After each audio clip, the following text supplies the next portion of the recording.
Hi, I'm Warren from Contemporary Mystics, and welcome to my platform to explore contemplative spiritual insights that I trust will enrich your own experience of divine consciousness. There's a fable about a chicken farmer who found an eagle's egg and put it into the nest of a barnyard hen.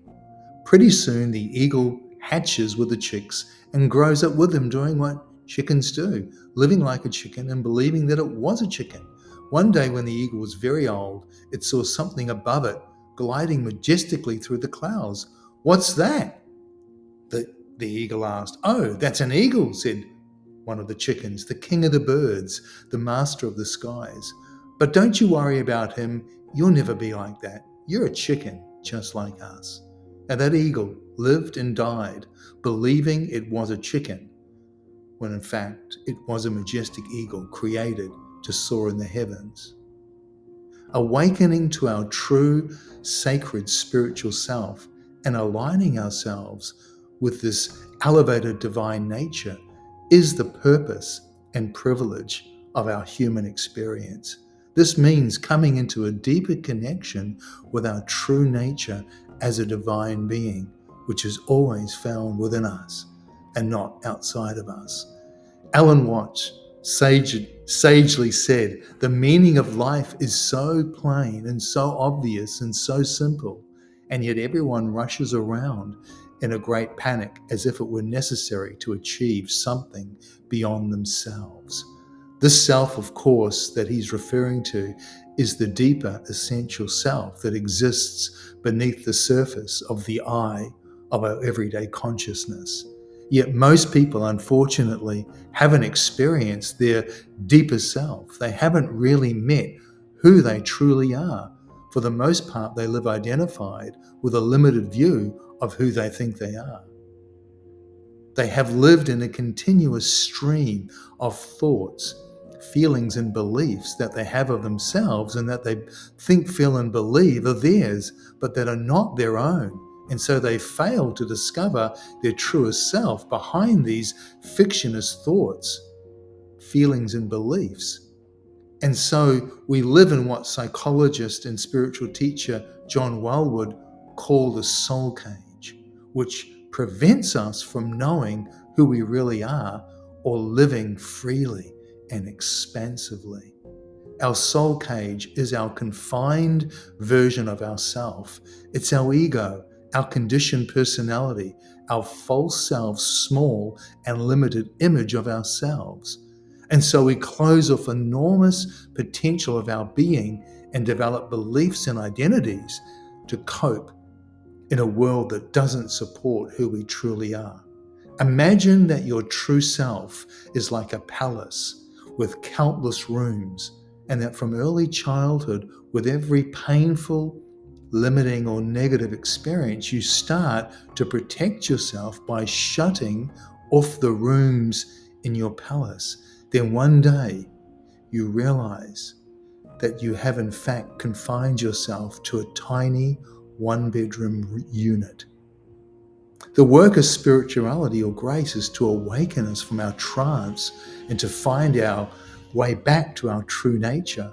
Finding ourselves means freeing ourselves from our soul cage, from the limits of our ego, our conditioned personality, and the small self, and becoming the unique and authentic individual that we truly are.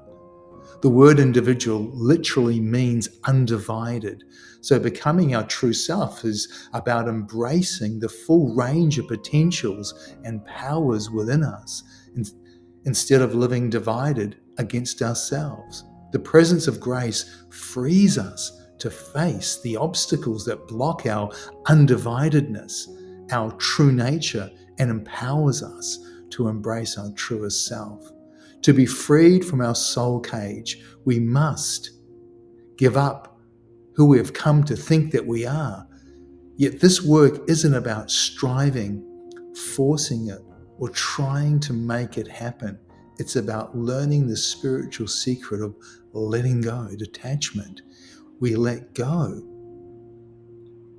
We go beyond ourselves, not by our own effort, but by letting go of the various identities and conditioned personality that has served us well. The contemplative teacher Richard Rohr says, the divine DNA indwelling us knows who it is and grows into that identity. Our true nature already knows and contains its own intrinsic, unconditional value and worth. Let me finish by paraphrasing a mystical experience that Thomas Merton had about the true self.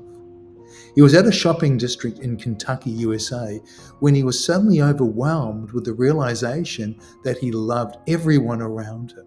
It was like waking up with a whole illusion of a separate holy existence is a dream. The sense of liberation from this illusion was such a joy to him that he almost laughed out loud. He had this immense joy because he now realized what we all are. And if only everybody could realize this, but it can't be explained. There is no way of telling people that they are all walking around shining like the sun. He said it was as if I suddenly saw the secret beauty of their hearts, the core of their reality, the person that each one is in God. If only they could all see themselves as they really are. If only we could see each other that way all the time. He goes on to say that at the center of our being is a point of pure truth, a point or spark which belongs entirely to God, which is inaccessible to the fantasies of our own mind or the brutalities of our own will. This little point of nothingness is the pure glory of God in us. It is like a pure diamond blazing with the invisible light of heaven. It is in everyone, and if we could see it, we would see these billions of points of light coming together in the blaze of a sun that would make all the darkness of life vanish completely. This is a picture of our true self, our true nature, and discovering it is the privilege of a lifetime. Thanks for tuning in today. Until next time, have a truly inspiring week.